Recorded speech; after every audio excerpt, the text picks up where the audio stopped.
செம்மணி படுகொலை தொடர்பான பேச்சுக்களாகவே இருக்கிறது. காசாவுக்கு ஆதரவாக எந்த ஆர்ப்பாட்டங்கள் நடைபெற்றாலும் கீழே என்ன கமெண்ட் அடிப்பாங்கன்னா, யுத்தம் நடக்கிறப்ப நீங்கள்லாம் எங்கே இருந்தீங்க? இஸ்லாமிய சமூகத்தைச் சேர்ந்தவர்களும் இதற்காக குரல் எழுப்ப வேண்டும். அந்த உடல் மீட்கப்பட்ட இடத்துல ஒரு ஸ்கூல் பேக் மீட்கப்பட்டிருக்கிறது. அந்த ஸ்கூல் பேக்ல சில ஆங்கில எழுத்துக்கள் இருக்கிறது. குறிப்பாக அதை நம்ம ஆழமாக உற்று நோக்கும் போது ஐநாவினுடைய முகமையால் வழங்கப்பட்ட ஸ்கூல் பேக்ங்கிறது தெரிய வருது. அதே நேரத்தில் 2 ஷூ, அந்த குழந்தை அணிஞ்சிருந்த ஷூ கண்டெடுக்கப்பட்டிருப்பதாக சொல்லப்படுகிற அதே நேரம் ஒரு பொம்மையும் அந்த இடத்துல எடுக்கப்பட்டிருக்கிறதாக சொல்லப்படுகிறது. உண்மையிலேயே காசாவில் நடக்கிற அநியாயங்களை நம்மளால் ஜீரணிக்க முடியலை, தாங்க முடியலை. தினம்தோறும் அதற்காக குரல் எழுப்பி கொண்டு இருக்கிறோம், ரோட்டில் இறங்கி போராடிக்கிட்டு இருக்கிறோம். அந்த மாதிரியான நேரத்தில் இந்த செம்மணியினுடைய அவலத்தை நினைக்கும் போது கண்ணீர் சிந்தாமல் இருக்க முடியலை. ஏன்னா செம்மணியும் இன்னும் ஒரு காசா என்றுதான் நான் பார்க்கிறேன்.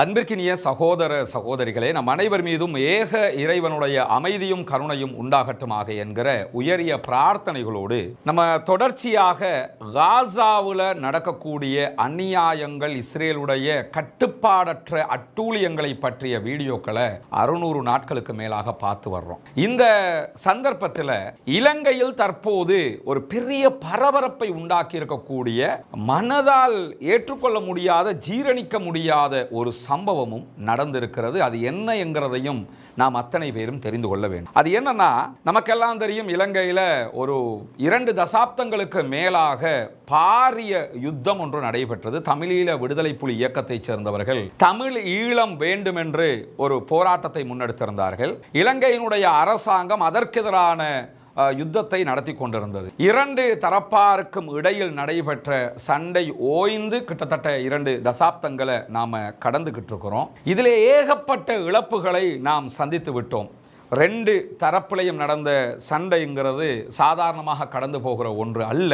பெரும்பான்மை சிங்கள சகோதரர்கள் யுத்தத்தினூடாக பாதிக்கப்பட்டார்கள், இஸ்லாமியர்கள் பாதிக்கப்பட்டோம். அதை தாண்டி எந்த சமூகத்திற்காக இந்த போராட்டம் நடைபெற்றதோ அந்த சமூகம் சொல்லொணா துன்பங்களுக்கு உள்ளாக்கப்பட்டு ஏற்றுக்கொள்ள முடியாத அளவுக்குண்டான காயங்களோடும் வலிகளோடும் இன்றும் மீட்சி பெற முடியாமல் தவித்துக் கொண்டிருக்கிறது. இப்படி இந்த யுத்தம்ங்கிறது ஒரு சாரார மட்டும் இல்லாம எல்லா சமூகத்தையும் வறுத்து எடுத்த ஒரு சம்பவமாக மாறியது. இந்த காலகட்டத்தை பொறுத்தவரையில இந்த யுத்தத்துக்கு மத்தியில இஸ்லாமிய சமூகத்தை சேர்ந்தவர்கள் பல கட்டங்களில் பாதிக்கப்பட்டதும் உங்களுக்கெல்லாம் தெரியும். வடக்கிலிருந்து வெளியேற்றப்பட்டோம், கிழக்கிலே துரத்தி அடிக்கப்பட்டோம், காத்தான்குடி படுகொலை, புலனறுவை வெளியேற்றம், கந்தளாய் தாக்குதல் என்று பல இன்னல்களுக்கும் துன்பங்களுக்கும் நாங்கள் தமிழீழ விடுதலை புலிகளால் உள்ளாக்கப்பட்டோம். இருந்தாலும் என்ன நடந்தாலும் நடந்தவைகள் நடந்து முடிந்து விட்டது என்கிற ஒரு செய்தி இருக்கிற அதே நேரத்தில் இதற்கிடையில் யாரெல்லாம் பாதிக்கப்பட்டார்களோ அவர்கள் அத்தனை பேருக்கும் நீதி வேண்டும் என்பதில் நாம் அத்தனை பேரும் நிலையாக இருக்கிறோம். நிறைய சகோதரர்கள், குறிப்பாக என்னுடைய தொப்புள் கொடி உறவுகளாக இருக்கக்கூடிய தமிழ் நண்பர்கள், அன்பர்கள் எனக்கு தொலைபேசி ஊடாக, வாட்ஸ்அப் ஊடாக மெசேஜ் அனுப்புவாங்க. அதே நேரத்தில் கமெண்ட்டில் கீழே குறிப்பிடுவாங்க. நான் என்ன வீடியோக்கள் போட்டாலும், குறிப்பாக காசாவுக்கு ஆதரவாக எந்த ஆர்ப்பாட்டங்கள் நடைபெற்றாலும் கீழே என்ன கமெண்ட் அடிப்பாங்கன்னா, யுத்தம் நடக்கிறப்ப நீங்கள்லாம் எங்கே இருந்தீங்க? யாழ்ப்பாணத்தில் ஜாஃப்னாவில் அநியாயம் நடக்கும்போது நீங்கள்லாம் எங்கே இருந்தீங்கன்னு கேட்பாங்க. முதல்ல என்னுடைய அன்பு உறவுகள் ஒன்றை புரிந்து கொள்ள வேண்டும். அந்த காலகட்டத்தில் நான் சின்ன பிள்ளையாக தான் இருந்தேன். நான் 1988 தான் பிறந்தேன். இன்றைக்கி 36 வயது தான். இந்த சம்பவங்கள் இறுதி யுத்தம் நடக்கிற போது நான் தமிழகத்திலே படித்து கொண்டிருந்தேன். இன்றைக்கும் நினைவு, யுத்தம் முடிவுக்கு வந்து விட்டது. முடிவுக்கு வந்ததாக அறிவிக்கப்பட்டதற்கு பிறகு மஹிந்த ராஜபக்ஷ நாட்டுக்கு இறங்குகிறார், யுத்தம் முடிவுற்றதாக அறிவிக்கிறார். அன்றைய நாள் முரசு பத்திரிகை என்று நினைக்கிறேன், கலைஞர் கருணாநிதி அவர்கள் தன்னுடைய பத்திரிகையில் எழுதுகிறார். அவரிடத்தில் ஒரு கேள்வி எழுப்பப்படுகிறது. விடுதலை புலிகள் யுத்தத்திலே தோல்வியுற்று விட்டார்கள், உங்களுடைய நிலை என்னன்னும் போது, புலிகள் யுத்தத்தில் வேகம் காட்டிய அளவுக்கு விவேகம் காட்டியிருக்கலாம் என்று சொன்னார். இந்த காட்சிகளை எல்லாம் நான் அன்றைய நாட்களில் தெருவோரம் பத்திரிகைகளில் காட்சிகளாக பார்த்திருக்கிறேன், பத்திரிகையாக எடுத்து படித்திருக்கிறேன். எனவே அந்த காலகட்டத்தில் இன்னைக்கு பேசுகிற நான் பேசுகிற இடத்துல இல்லைங்கிறதையும் என்னுடைய அன்பு உறவுகள் புரிந்து கொள்ள வேண்டும். இதே நேரத்தில் எங்கள் சமூகத்திற்கு விடுதலை புலிகளால் இழைக்கப்பட்ட அநியாயங்களையும் ஒரு காலம் நாங்கள் இல்லை என்றும் சொல்லிவிட முடியாது. நடந்தது நடந்து விட்டது, இனிமேல் நாம் நட்புறவாக இருக்க வேண்டும் என்பதையும் நாம் என்றும் வலியுறுத்தி கொள்ள வேண்டும் என்கிற செய்தியையும் இந்த இடத்துல சொல்லிக் கொள்ளுகிற அதே நேரம், இன்னைக்கு நம்ம பார்க்க இருக்கிற இந்த பகுதி என்பது மிக முக்கியமானது. குறிப்பாக இஸ்லாமிய சமூகத்தை சேர்ந்தவர்களும் இதற்காக குரல் எழுப்ப வேண்டும், எப்பொழுதும் நாம் நீதியின் பக்கம் நிற்க வேண்டும் என்பதற்காகத்தான் இந்த வீடியோ பதிவை நான் இந்த இடத்துல வெளியிடுறேன். என்னன்னா, இன்றைக்கு ஒரு 4-5 நாட்களாக எந்த பத்திரிகையை, எந்த ஒரு சமூக வலைதளத்தை நீங்க எடுத்தாலும், குறிப்பாக தமிழ் மொழியில செம்மணி படுகொலை தொடர்பான பேச்சுக்களாகவே இருக்கிறது. அது என்ன செம்மணி? செம்மணியில் என்ன நடந்தது? ஜாஃப்னாவில் நடைபெற்ற இந்த விவகாரம் எதை நமக்கு உணர்த்துகிறது என்பதை நம்ம தெரிஞ்சுக்கிறோம். குறிப்பாக இந்த செம்மணி புதைகுழி விவகாரத்தை பொறுத்த வரையில் ஒரு புதைகுழி தோண்டப்படுகிறது, அதிலே நிறைய மனித எச்சங்கள் கண்டெடுக்கப்படுகிறது. குறிப்பாக இதுவரைக்கும் 33 சடலங்கள் அதிலிருந்து மீட்கப்பட்டிருக்கிறது. நேற்றைய தினம் மேலதிகமாக குறைந்தது 5 சடலங்கள் மீட்கப்பட்டிருக்கிறது. அந்த 5 சடலங்களும் ஒன்றோடு ஒன்று பின்னி பிணைந்திருப்பதால் அதை கரெக்டாக இன்னும் பிரிக்க முடியலை என்று அகழ்வாராய்ச்சியாளர்கள் சொல்வதாக இன்றைக்கும் வீரகேசரி தன்னுடைய ஒரு தனித்த கட்டுரையில் செய்தி வெளியிட்டிருக்கிறது. இப்படியான சூழலில் செம்மணியில் என்ன நடந்தது, அது எப்படி வெளிச்சத்திற்கு வந்தது என்று சொல்லி பார்த்தீங்கன்னா, 1998 யாழ்ப்பாணத்தை சேர்ந்த ஒரு பாடசாலை மாணவி கிருஷாந்தி குமாரசுவாமி என்கிற பிள்ளை ஒருவரால் கற்பழிக்கப்படுகிறாள். பாலியல் வன்கொடுமைக்கு உட்படுத்தப்பட்டு கொலை செய்யப்படுகிறாள் அந்த குறித்த சிறுமி பச்சிலம் பாடசாலை மாணவி. இந்த அநியாய அட்டூழிய ஏற்றுக்கொள்ள முடியாத பேரவலத்தின் அடிப்படை குற்றவாளியாக அடையாளம் காணப்பட்டவர் யார் என்று சொன்னால், இலங்கை இராணுவத்தை சேர்ந்தவராக அறியப்படுகிற சோமரத்ன ராஜபக்ஷ என்கிற ஒரு நபர். 1996 யாழ்ப்பாணம் இராணுவத்தினுடைய கண்ட்ரோலுக்குள்ள வருகிறது. அதற்கு பிறகுதான் இந்த சம்பவம் நடந்ததாக அறியப்படுகிற அதே நேரத்தில் இந்த பாடசாலை மாணவியினுடைய கொலை தொடர்பான விசாரணையின் போதுதான் சோமரத்ன ராஜபக்ஷ ஒரு அதிர்ச்சிகரமான செய்தியை இந்த உலகத்திற்கு வெளியிடுகிறார். ஓபன் கோர்ட்ல அதை வெளியிடுகிறார் என்கிறது இன்றைய வீரகேசரி பத்திரிகை மட்டுமல்ல, தமிழ் மிரர், நீங்க எதை பார்த்தாலும் இந்த செய்திகளை அவர்கள் இன்றைக்கு தத்ரூபமாக கொண்டு வந்திருக்கிறார். 1996 பிறகு இந்த சம்பவம் நடந்திருந்தாலும் 98 சோமரத்ன ராஜபக்ஷவினுடைய வாக்குமூலத்தின் மூலமாக கிட்டத்தட்ட 15 பேருடைய உடல்கள், அதனுடைய எலும்புகள் இந்த செம்மணி பகுதிகளில் இருந்து தோண்டி எடுக்கப்பட்டது.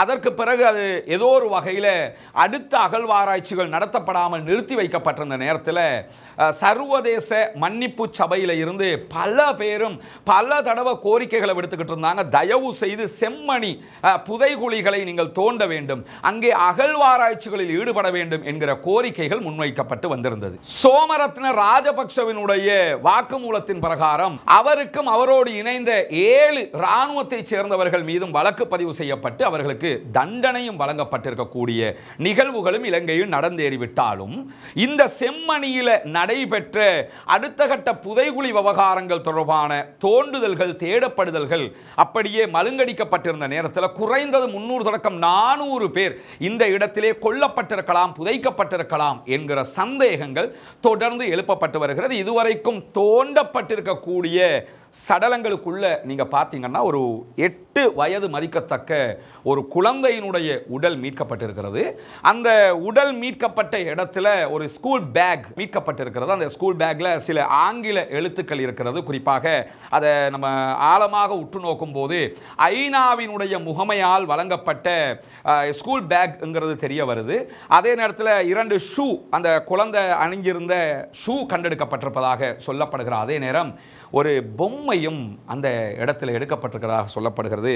2 நாட்களுக்கு முன்பதாக நான் நினைக்கிறேன் சகோதரர் ஏஆர்வி லோஷனாக இருக்கலாம் பத்திரிகையாளர், அவருடைய தளத்தில் பார்த்த மாதிரி நினைவு, சில நேரம் வேறு யாராகவும் இருக்கலாம். அதில் அவர் இந்த பொம்மையினுடைய புகைப்படத்தையும் சேர்த்து வெளியிட்டிருந்தார். உண்மையிலேயே காசாவில் நடக்கிற அநியாயங்களை நம்மளால் ஜீரணிக்க முடியலை, தாங்க முடியலை. தினம்தோறும் அதற்காக குரல் எழுப்பி கொண்டு இருக்கிறோம், ரோட்டில் இறங்கி போராடிக்கிட்டு இருக்கிறோம். அந்த மாதிரியான நேரத்தில் இந்த செம்மணியினுடைய அவலத்தை நினைக்கும் போது கண்ணீர் சிந்தாமல் இருக்க முடியலை. ஏன்னா யுத்தத்தினுடைய சாதக பாதகங்கள், அநியாயங்கள், அட்டூழியங்கள், நிஜங்கள், பொய்கள் என்பதை தாண்டி என்ன விதத்தில் இந்த 8 வயது குழந்தை புதைக்கப்பட்டு இந்த புள்ள செஞ்ச அநியாயம் என்ன? ஏன்னா இன்னைக்கு காசாவில் குழந்தைகள் 20,000க்கும் மேற்பட்ட பிள்ளைகள் கொல்லப்பட்டிருக்கிறாங்க.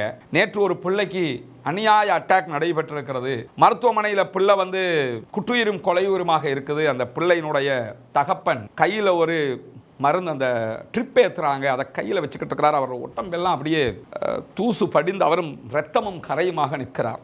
அதை பார்த்துட்டு அப்படியே செம்மணியினுடைய காட்சிகளை நம்ம பார்க்குறப்ப அது எப்படி இந்த பிள்ளை செஞ்ச குற்றம் என்ன, யார் செய்திருந்தாலும், யார் தரப்பால் இந்த பிழை நடந்தது என்பதை தாண்டி இந்த பிழை ஏன் நடக்க வேண்டும் என்கிற கேள்வி கண்ணுக்கு முன்னால் எழுகிறது. ஏன்னா காணாமல் போனவர்களை தாய்மார் மார்பிலை அடித்துக்கொண்டு தேடிக்கொண்டிருக்கிறார்கள். நம்ம அதெல்லாம் பார்க்குறப்ப பல கட்டங்களில் நமக்கு ஒரு செய்தியாகத்தானே தெரியுது. யாழ்ப்பாணத்தில் போராட்டம் நடத்துகிறாங்க, செய்தியாக தெரியுது. பாலஸ்தீனத்தில் யாராவது ஒருவர் பிழை செய்தார் என்பதற்காக அங்கு இருக்கக்கூடிய அப்பாவி குழந்தையை கொள்வது எப்படி நியாயம் என்கிற அதே கேள்வி செம்மணிக்கும் பொருந்துமா இல்லையா என்பதுதான் என்னுடைய பர்சனல் வியூவாக இருக்குது. ஏன்னா நேற்று டிகா பிரதர் ரிஃப்கான் ஒரு வீடியோ போட்டிருந்தாரு. நான் காலையில் தான் ஃபேஸ்புக்கில் ஒரு 1.5 நிமிஷம் இந்த செம்மணி சம்மந்தமாக போட்டிருந்தாரு. நடித்து போட்டிருக்கிறாரு. அப்படி இன்னக்கில் ஒரு பெரிய செய்தி அவர் இந்த உலகத்துக்கு சொல்லிட்டாரு. செம்மணியில் நடந்து அதை பார்க்கும்போது நெஞ்சு பொறுக்குதில்லையே, இந்த நெறிகட்ட மனிதரை நினைத்து விட்டால் என்கிற அந்த வரிகள் தான் நினைவுக்கு வருகிறது. ஏன்னா நபிகள் நாயகம் ஸல்லல்லாஹு அலைஹி வஸல்லம் அவர்கள் சொன்னார்கள், உன்சுர் அஹாக ஸாலிமன் அவ் மதுலூமா, உன்னுடைய சகோதரன் அநியாயம் இழைக்கப்பட்டாலும் அநியாயம் செய்திருந்தாலும் அவனுக்கு ஏதோ ஒரு வகையில் நீ உதவி செய். ஒருத்தன் அநியாயக்காரனாகவே இருக்கிறான், நீ நாசமா போயிட்டு தட்டி வீசிட்டு போயிடாத, உனக்கு எந்திரிச்சு வாடா, பிழைகளை மன்னிக்கக்கூடிய இடத்தில் இறைவன் இருக்கிறான், தட்டி கொடுத்து மேலே கொண்டு வாங்க என்று இந்த சமூகத்திற்கு இறைவனுடைய தூதர் பாடம் எடுத்திருக்கிற போது ஒரு சமூகம் பச்சையாக அநியாயம் இழைக்கப்பட்டிருக்கிறது. 33 பேருடைய சடலம், அதிலே 8 வயது பாடசாலை மாணவனுடைய சடலத்தில் நான் மேலே சொன்ன அடையாளங்களோடு அந்த சடலம் இருக்கிறதுங்கிறத தான் ஜீரணிக்க முடியலை. அண்மையில் நான் பார்த்தேன், யாழ்ப்பாணத்தில் நிறைய ஆர்ப்பாட்டங்கள், பல்கலைக்கழக மாணவர்கள், பொதுமக்கள் ஆர்ப்பாட்டம் நடத்துகிறாங்க. அது நமக்கு ஒரு பெட்டி செய்தியாக அல்லது ஒரு சாதாரண செய்தியாக போகிறது. ஆனால் என்ன பொறுத்தவரையில் செம்மணியும் இன்னும் ஒரு காசா என்று தான் நான் பார்க்கிறேன். என்றால் எந்த ஒரு மனிதனும் எதற்காக வேண்டியும் அநியாயமாக கொல்லப்படக்கூடாது. யாருடைய உயிரை எடுப்பதற்கும் யாருக்கும் அருகதை இல்லை, அனுமதி இல்லை. யுத்தங்கள் தவிர்க்கப்பட வேண்டும், யுத்தங்கள் நடத்தப்படக்கூடாது. யுத்தத்தின் பெயரால் அப்பாவி மக்கள் கொல்லப்படுவதை யாரும் ஏற்றுக்கொள்ள முடியாது. அந்த வகையில் தான் இந்த செம்மணியினுடைய விவகாரத்தை நம்ம பார்க்க வேண்டியிருக்கு. யாழ்ப்பாண நீதிமன்றம் செம்மணியினுடைய அந்த பகுதிகளை கூட்டு புதைகுழியாக அறிவித்திருக்கிறது என்கிறது இன்றைய பத்திரிகை செய்தி. அந்த இடம் மேலதிகமாக அகழ்வாராய்ச்சிகளில் ஈடுபடுத்தப்பட வேண்டும். அங்கே எத்தனை சடலங்கள் புதைக்கப்பட்டது, அது சடலமாக புதைக்கப்பட்டதா அல்லது உயிரோடு புதைக்கப்பட்டதா என்கிற பரிசோதனைகள் மேற்கொள்ளப்பட வேண்டும். இந்த அநியாயத்தை யார் செய்திருந்தாலும் அவர்கள் அதற்கு தண்டிக்கப்பட வேண்டும். அதிலே எந்த ஒரு பின்வாங்குதலும் இருக்கக்கூடாது. ஏன்னா தற்போதைய இலங்கையினுடைய அரசாங்கம் நீதி நியாயத்தின் பக்கம் நிற்கும் என்கிற ஒரு நம்பிக்கை மக்களுக்கு மத்தியிலே தலைத்து கொண்டிருக்கிறது. நிறைய ஊழல் பெருச்சாளிகள், இந்த நாட்டை நாசக்காடாக்கியவர்கள், கொலைகளிலும் கொள்ளைகளிலும் திளைத்திருந்தவர்கள் இன்றைக்கு ஆட்டம் கண்டு அடங்கி போயிருக்கிறார்கள். நீதிமன்ற வாசல்களை தினம்தோறும் மிதித்துக் கொண்டிருக்கிறார்கள். பல பேர் சிறைச்சாலைகளிலும் இருக்கிறார்கள் என்கிற செய்திகளை எல்லாம் நம்ம பார்க்கிறோம். எனவே அரசாங்கத்தினுடைய இந்த செயல்பாடுகள் மீண்டும் மீண்டும் மக்களுக்கு நம்பிக்கையை ஊட்டுகிற அதே நேரத்தில் செம்மணியினுடைய இந்த புதைகுழி விவகாரம் மீண்டும் தோண்டப்பட்டு முழுமையாக இதற்குரிய தீர்வுகள் காணப்பட்டு அந்த மயானம் முழுவதும் இயற்கையாக அடக்கம் செய்யப்பட்டவர்களை தவிர்த்து யாரெல்லாம் அநியாயமாக செய்யப்பட்டார்களோ அவர்கள் அத்தனை பேருக்குமான நீதி கிடைக்க வேண்டும், நியாயம் கிடைக்க வேண்டும். காணாமல் போனவர்களை தேடுகிற உறவுகளுக்காக உண்மையில் இவர்கள்தான் அவர்களுடைய உறவுகளா இல்லையா என்பது தெரியப்படுத்தப்பட வேண்டும். இல்லாத பட்சத்தில் காணாமல் போனவர்கள் எங்கே என்கிற கேள்விக்கு ஒரு சொற்ப பதிலாவது கிடைக்க வேண்டும் என்பதுதான் நம்முடைய எண்ணப்பாடாகவும் இருக்கிறது. எனவே சகோதரர்களே, நம்மளை பொறுத்தவரையில் எங்கு அநியாயம் நடந்தாலும் அந்த அநியாயத்தை தட்டி கேட்கிற இடத்தில் நாங்கள் பின்வாங்க போவதில்லை. செம்மணியில் நடந்தது அநியாயம், அதற்கு தீர்வு வேண்டும், நியாயம் வேண்டும், பாதிக்கப்பட்டவர்களுக்கு நீதி கிடைக்க வேண்டும் என்பதில் இஸ்லாமிய சமூகமாக நாங்கள் உறுதியாக இருக்கிறோம். உங்களோடு தோளுக்கு தோளாக கரத்தோடு கரம் கோர்த்து நெஞ்சுக்கு நேராக உங்களோடு நின்று போராடுவதற்கு, நீதி வேண்டுவதற்கு நாங்களும் தயாராக இருக்கிறோம். எனவே எங்களை பொறுத்தவரையில் காசாவில் அநியாயம் இழைக்கப்பட்டாலும் இலங்கையில் அநியாயம் இழைக்கப்பட்டாலும் இரண்டும் ஒன்றுதான்.